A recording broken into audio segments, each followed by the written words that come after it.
सादा कपड़ों में जब काव्यल मैडम स्कूटी से जा रही थी तो थानेदार ने रोककर उनसे पैसे मांगे। फिर जो हुआ वह हैरान कर देने वाला था। शहर के व्यस्त इलाकों से दूर, जहां सड़कों पर रात होते ही सन्नाटा पसर जाता था, वहां से काव्यल मैडम अपनी स्कूटी पर गुजर रही थी। उस दिन का माहौल कुछ अलग था। दिन भर की सरकारी बैठकों, योजनाओं और फाइलों के बोझ से थोड़ी राहत पाकर उन्होंने एक ऐसा फैसला लिया जो उनकी हिम्मत और जिम्मेदारी का प्रतीक था। मुझे खुद से देखना होगा कि रात के समय आम नागरिकों को किन मुश्किलों का सामना करना पड़ता है, उन्होंने मन ही मन सोचा और बिना किसी सुरक्षा गार्ड के, बिना किसी आधिकारिक पहचान के, साधारण कपड़ों में अपने जिले का निरीक्षण करने का निश्चय किया। काव्यल मैडम जानती थी कि दिन के उजाले में सब कुछ व्यवस्थित दिखता है, लेकिन असली तस्वीर रात के अंधेरे में सामने आती है। इसीलिए उन्होंने आधी रात को एक स्कूटी निकाली, सलवार सूट पहना और बिना किसी को बताए सड़क पर निकल पड़ी। सुनसान सड़क पर पहला ठहराव रात के करीब 10:30 बजे का समय था। शहर के मुख्य बाजार की चहल पहल अब धीरे धीरे कम हो रही थी। दुकानें बंद हो रही थी। इक्का दुक्का लोग जल्दी जल्दी अपने घरों को लौट रहे थे। काव्यल मैडम ने अपनी स्कूटी धीमी की और एक छोटे से चाय के ठेले के पास रुक गईं। भैया, एक चाय देना, उन्होंने ठेले वाले से कहा। चाय वाले ने उन्हें गौर से देखा और फिर मुस्कुराते हुए चाय बनाने लगा। आसपास कुछ ऑटो चालक और मजदूर बैठे थे, जो दिन भर की मेहनत के बाद चाय की चुस्की ले रहे थे। बहन जी, आप इतनी रात को अकेले बाहर? पास में बैठा एक ऑटो चालक आश्चर्यचकित होकर बोला। काव्यल मुस्कुराई और बोली, बस ऐसे ही, थोड़ा घूमने निकली थी। क्या यह इलाका रात में सुरक्षित रहता है? चाय वाले ने लंबी सांस ली और बोला, मैडम, दिन में तो सब सही लगता है, लेकिन रात में मामला अलग होता है। पुलिस चौकियां भी कई बार खाली मिलती हैं और कई जगह असामाजिक तत्व घूमते रहते हैं। काव्यल ने चाय खत्म की और आगे बढ़ने का फैसला किया। रात के अंधेरे में अनजान खतरा। रात के 11:15 बज चुके थे। काव्यल मैडम अब शहर की बाहरी सीमा की ओर बढ़ रही थी। जैसे ही वह एक सुनसान सड़क पर पहुंची, अचानक सामने से एक पुलिस बैरिकेड दिखाई दिया। सड़क के किनारे 2 पुलिसकर्मी खड़े थे और एक थानेदार पास में रखी कुर्सी पर बैठा था। जैसे ही उन्होंने स्कूटी आगे बढ़ाई, एक कांस्टेबल ने हाथ देकर उन्हें रुकने का इशारा किया। रुको बहन जी, इतनी रात को कहाँ जा रही हो? कांस्टेबल ने थोड़ा सख्त लहजे में पूछा। काव्यल मैडम ने खुद को एक आम नागरिक दिखाने की कोशिश करते हुए कहा, बस घर जा रही थी, थोड़ी देर से निकली हूँ। थानेदार, जो अब तक दूर खड़ा था, धीरे धीरे उनके पास आया। उसने काव्यल को ऊपर से नीचे तक देखा, फिर धीरे से बोला, इतनी रात को अकेली घूम रही हो, ठीक नहीं है। जी, बस निकल ही रही हूँ, काव्यल ने कहा और स्कूटी आगे बढ़ाने लगी। तभी थानेदार ने हाथ बढ़ाकर स्कूटी का हैंडल पकड़ लिया और बोला, रुकिए, बिना जांच के नहीं जा सकती। कौन सी जांच? काव्यल ने संयम बनाए रखते हुए पूछा। थानेदार हल्का मुस्कुराया और बोला, कोई जरूरी काम हो तो बताओ, वरना रात में चलने का चार्ज लगेगा। कैसा चार्ज? काव्यल ने अनजान बनते हुए पूछा। इतनी रात में सुरक्षित निकलना चाहती हो तो थोड़ा सहयोग करना पड़ेगा, थानेदार ने ठंडी आवाज में कहा। अब काव्यल समझ गई थी कि मामला क्या है। पुलिस अधिकारी, जिनका काम लोगों की सुरक्षा करना होता है, वही अवैध तरीके से पैसा ऐंठने की कोशिश कर रहे थे। क्या होगा आगे? काव्यल के दिमाग में कई सवाल उठ रहे थे। क्या वह अपनी असली पहचान जाहिर कर दें, या फिर अभी और सबूत इकट्ठा करें? उन्होंने अपने चेहरे के भावों को नियंत्रित किया और थानेदार की ओर देखा। तो कितना चार्ज लगेगा? काव्यल ने जानबूझकर पूछा। थानेदार मुस्कुराया और बोला, बस 500 रुपये, फिर आराम से निकल जाना। अब काव्यल का संयम टूटने लगा था। क्या वह यहाँ पर अपनी पहचान जाहिर करके थानेदार को तुरंत सबक सिखाएंगी या फिर कोई और रास्ता अपनाएंगी? थानेदार की आंखों में एक अलग ही आत्मविश्वास था। शायद उसे इस बात का बिल्कुल भी अंदाजा नहीं था कि जिस महिला से वह पैसे ऐंठने की कोशिश कर रहा है वह कोई आम नागरिक नहीं बल्कि जिले की कलेक्टर काव्यल मैडम है। काव्यल मैडम अब पूरी तरह से आश्वस्त हो चुकी थी कि यह भ्रष्टाचार खुलेआम हो रहा है, लेकिन उन्होंने अभी तक अपनी असली पहचान उजागर नहीं की थी। उन्हें और भी सबूत इकट्ठा करने थे ताकि सिर्फ इस थानेदार को ही नहीं बल्कि इस पूरे गिरोह को बेनकाब किया जा सके।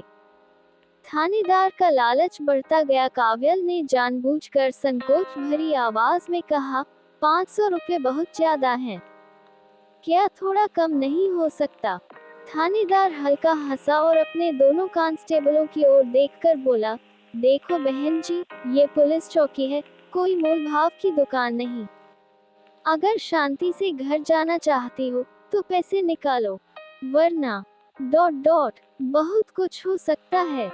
काव्यल ने अपने चेहरे पर हल्की घबराहट के भाव लाने की कोशिश की ताकि वह पूरी तरह से एक आम नागरिक की तरह दिखे। उन्होंने धीरे से पर्स खोला और बोली, मेरे पास ज्यादा पैसे नहीं हैं, सिर्फ 200 रुपये हैं। थानेदार ने पर्स में झांका और फिर सिर हिलाते हुए कहा, ठीक है, पहली बार देख रहे हैं इसलिए छोड़ देंगे, लेकिन अगली बार ध्यान रखना, और अगर पैसे न दूं तो? काव्यल ने शांत स्वर में पूछा। थानेदार की मुस्कान अचानक गायब हो गई। उसने गहरी आवाज में कहा, तो तुम्हारी स्कूटी जब्त हो सकती है, भी दर्ज हो सकती है, बहुत झंझट में फंस सकती हो। कलेक्टर का फाइनल दांव अब काव्यल के लिए सही समय था। उन्होंने गहरी सांस ली, फिर पर्स से 200 रुपये निकालने की बजाय अपने मोबाइल से एक नंबर डायल किया। फोन पर दूसरी तरफ से आवाज आई, जी मैडम। थानेदार ने चौंक कर देखा, किससे बात कर रही हो? काव्यल ने मुस्कुराकर कहा, अपने दफ्तर से। अभी कुछ ही मिनटों में तुम्हारे खिलाफ कार्रवाई होगी। थानेदार और उसके दोनों कांस्टेबल अब तक स्तब्ध रह चुके थे। तुम्हें शायद नहीं पता कि तुम जिससे पैसे मांग रहे थे वो तुम्हारी जिले की कलेक्टर हैं। अब थानेदार और उसके साथी कांस्टेबलों के चेहरों का रंग उड़ चुका था। क्या होगा आगे? क्या थानेदार माफी मांगेगा? क्या उसे तुरंत गिरफ्तार किया जाएगा, या फिर इस भ्रष्टाचार के पीछे कोई और बड़ा नाम छुपा है? सच का सामना और घबराया हुआ थानेदार कलेक्टर काव्यल मैडम के शब्दों ने थानेदार के पैरों तले जमीन खिसका दी थी। जिस आत्मविश्वास के साथ वह पैसे ऐंठने की कोशिश कर रहा था वह अब डर और घबराहट में बदल चुका था। उसकी आंखें बड़ी हो गईं और माथे पर पसीना छलक आया। क्या? Collector madam? थानेदार हकला गया। उसके दोनों कांस्टेबल भी एक दूसरे की ओर देखने लगे, जैसे कि उन्होंने कोई बहुत बड़ी गलती कर दी हो। काव्यल ने मोबाइल को कान से लगाए हुए ही धीरे से कहा, तुरंत यहाँ पर एक टीम भेजो। एक अधिकारी और 2 कांस्टेबलों को भ्रष्टाचार और वसूली के आरोप में गिरफ्तार करना है। थानेदार को अब समझ आ गया था कि बात उसके हाथ से निकल चुकी है। उसने जल्दी से अपने लहजे को बदला और एक दिखावटी मुस्कान के साथ बोला, मैडम माफ करिए, हम तो बस आपकी सुरक्षा सुनिश्चित कर रहे थे। काव्यल ने उसकी आंखों में सीधा देखा और बोली, तुम्हारी हिम्मत कैसे हुई जनता से पैसे वसूलने की? तुम्हें इस वर्दी का मतलब पता भी है? थानेदार अब पूरी तरह से डर चुका था। उसके चेहरे पर अपराध बोध झलकने लगा था। पुलिस टीम का आगमन कुछ ही मिनटों में पुलिस स्टेशन से एक टीम वहां पहुंच गई। काव्यल ने ठोस आवाज में आदेश दिया, इन तीनों को तुरंत हिरासत में लिया जाए और इनके खिलाफ भ्रष्टाचार और अवैध वसूली की कार्रवाई की जाए। कांस्टेबलों ने तुरंत थानेदार और उसके दोनों सहयोगियों को गिरफ्तार कर लिया। अब तक जो पुलिस वाले खुद को कानून से ऊपर समझ रहे थे वे अब हथकड़ियों में जकड़े खड़े थे। जनता के बीच हड़कंप। इस घटना की खबर आग की तरह फैल गई। जब ये पता चला कि कलेक्टर ने खुद एक पुलिस अधिकारी को भ्रष्टाचार करते हुए पकड़ा, तो लोग उनकी बहादुरी की सराहना करने लगे। नगर के लोग सड़क के किनारे खड़े होकर इस पूरी घटना को देख रहे थे। एक बुजुर्ग व्यक्ति ने आगे आकर कहा, बेटा, अगर हर अधिकारी आपकी तरह हो जाए, तो हमारा शहर सबसे सुरक्षित बन जाएगा। काव्यल ने मुस्कुराकर जवाब दिया, यह मेरा कर्तव्य है, लेकिन अकेले मैं सब कुछ नहीं बदल सकती।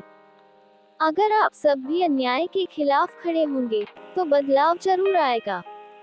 अब क्या होगा? क्या इस घटना के बाद पुलिस विभाग में और भी भ्रष्ट अधिकारियों का पर्दाफाश होगा? क्या काव्यल मैडम को इस कार्रवाई के लिए किसी राजनीतिक दबाव का सामना करना पड़ेगा? और क्या जनता अब अन्याय के खिलाफ और मजबूती से खड़ी होगी? तहकीकात शुरू और बड़े नामों की पोल खुली। थानेदार और उसके सहयोगियों की गिरफ्तारी के बाद कलेक्टर काव्यल मैडम ने पूरी घटना की तहकीकात का आदेश दिया। मामला अब सिर्फ एक पुलिस अधिकारी की भ्रष्टाचार की करतूत तक सीमित नहीं था, बल्कि इसके पीछे और भी बड़े नाम छुपे हो सकते थे। रात भर चली पूछताछ। थानेदार को जिला मुख्यालय लाया गया, जहां पुलिस अधीक्षक एसपी ने खुद उससे पूछताछ शुरू की। सच बोलो, ये वसूली सिर्फ तुम्हारी मर्जी से हो रही थी या इसके पीछे कोई और भी शामिल है? एसपी ने सख्त लहजे में पूछा। थानेदार का चेहरा अब सफेद पड़ चुका था। उसे समझ नहीं आ रहा था कि बचने का कोई रास्ता है भी या नहीं। कुछ देर चुप रहने के बाद उसने हिम्मत जुटाई और कहा, साहब, मैं अकेला नहीं हूँ।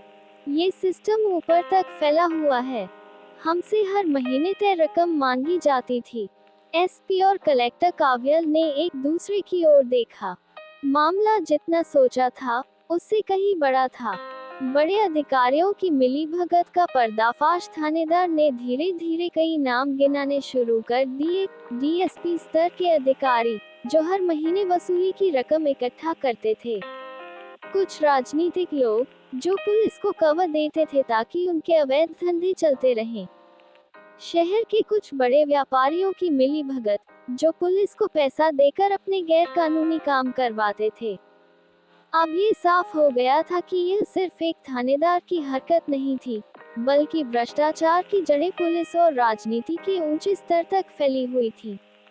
गिरफ्तारी का सिलसिला शुरू। कलेक्टर काव्यल मैडम ने बिना देर किए रिपोर्ट तैयार करवाई और बड़े स्तर पर कार्रवाई शुरू कर दी।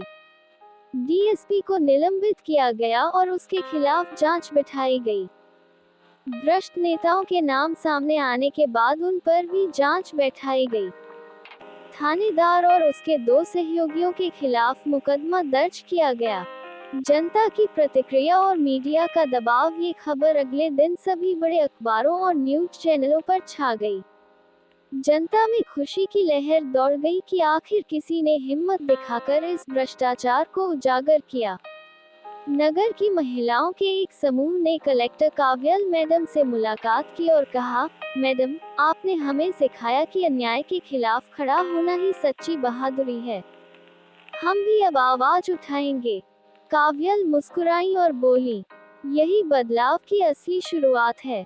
अगर हम सब मिलकर अन्याय के खिलाफ खड़े हो जाएं, तो कोई भी हमें दबा नहीं सकता। काव्यल मैडम की इस कार्रवाई ने शहर में भूचाल ला दिया था। जहां एक ओर जनता उनके समर्थन में थी, वहीं दूसरी ओर कुछ ताकतवर लोग इस मुहिम को रोकने की कोशिशों में जुट गए थे। रात का फोन कॉल। एक रात जब काव्यल अपने ऑफिस में देर तक काम कर रही थी, उनका मोबाइल बजा। आप बहुत आगे बढ़ रही हैं, मैडम। हर जगह अपनी टांग मत अड़ाए, वरना अंजाम बुरा होगा। फोन की दूसरी तरफ किसी अजनबी की आवाज थी। काव्यल ने गहरी सांस ली और शांत स्वर में जवाब दिया, धमकी देने से कुछ नहीं होगा। कानून को अपना काम करने दो। लेकिन ये साफ था कि भ्रष्टाचार के बड़े खिलाड़ी उन्हें रोकने की हर संभव कोशिश करेंगे।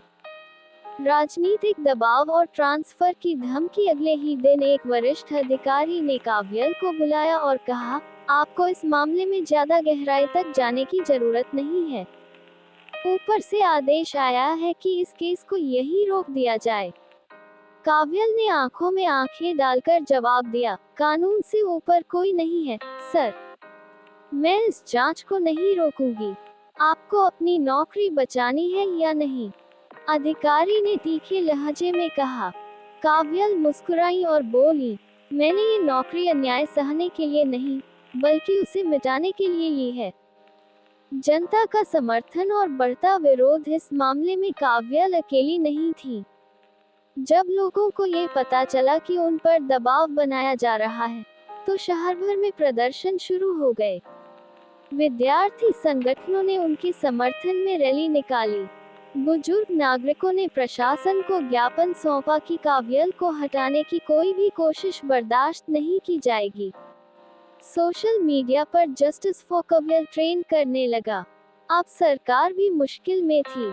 वे चाहकर भी इस केस को दबा नहीं सकते थे। भ्रष्ट अधिकारियों की गिरफ्तारी।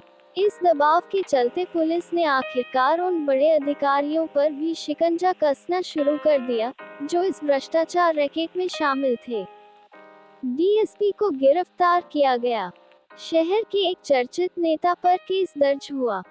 कई व्यापारियों पर भी कार्रवाई की गई, जो पुलिस को रिश्वत देते थे। अब यह मामला सिर्फ एक थानेदार के भ्रष्टाचार से बढ़कर पूरे सिस्टम की सफाई का बन चुका था। अब क्या होगा? काव्यल मैडम की निडरता और जनता का समर्थन इस पूरे मामले को राष्ट्रीय स्तर पर चर्चा का विषय बना चुका था। लेकिन दूसरी ओर भ्रष्टाचारी गुट पूरी ताकत से इस जांच को रोकने की कोशिशों में लगे थे। एक नई साजिश, झूठे आरोप और बदनाम करने की कोशिश। जब काव्यल मैडम ने अपनी लड़ाई को और आगे बढ़ाया, तो उनके खिलाफ षड्यंत्र रचने शुरू हो गए। मैडम खुद ही भ्रष्टाचार में शामिल हैं।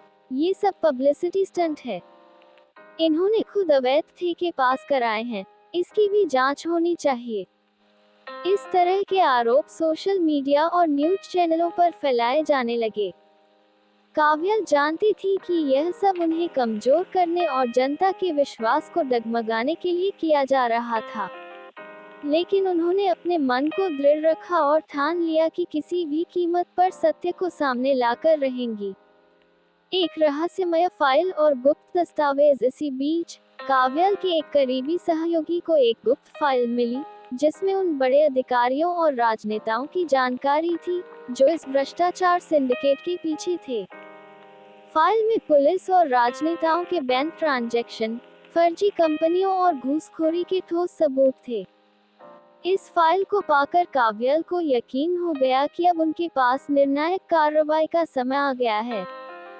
जनता का दबाव और मुख्यमंत्री का हस्तक्षेप। इस बीच जनता और मीडिया का दबाव इतना बढ़ चुका था कि राज्य सरकार को दखल देना पड़ा। लोगों ने सड़कों पर उतरकर काव्यल का समर्थन किया। हजारों सोशल मीडिया पोस्ट्स में काव्यल को न्याय दो ट्रेंड करने लगा। मशहूर सामाजिक कार्यकर्ताओं और पत्रकारों ने भी खुलकर समर्थन देना शुरू कर दिया। मुख्यमंत्री को अब इस मामले की गंभीरता समझ आ रही थी। उन्होंने एक विशेष जांच कमेटी बनाई और काव्यल को हर संभव सुरक्षा देने का आदेश दिया। जांच कमेटी के निष्कर्ष आने के बाद थानेदार को बर्खास्त कर जेल भेजा गया। डीएसपी और कई भ्रष्ट पुलिस अफसरों पर केस दर्ज हुआ। मामले में शामिल राजनीतिक नेताओं पर भी कड़ी कार्रवाई हुई। और सबसे बड़ी बात, काव्यल मैडम को ट्रांसफर करने की योजना फेल हो गई। अब पूरे राज्य में उनकी बहादुरी की मिसाल दी जाने लगी। जब काव्यल मैडम से पूछा गया कि उन्हें कैसा महसूस हो रहा है, तो उन्होंने कहा, बदलाव के लिए हमेशा किसी और का इंतजार मत करो, खुद बदलाव बनो। ये कहानी सिर्फ एक महिला अधिकारी की नहीं, बल्कि हर उस व्यक्ति की है जो अन्याय के खिलाफ खड़ा होना चाहता है। दोस्तों, ये कहानी आपको कैसी लगी हमें कमेंट में जरूर बताएं। यदि आपने अभी तक हमारा चैनल सब्सक्राइब नहीं किया है तो चैनल को सब्सक्राइब करके बेल आइकन को जरूर दबाएं। धन्यवाद।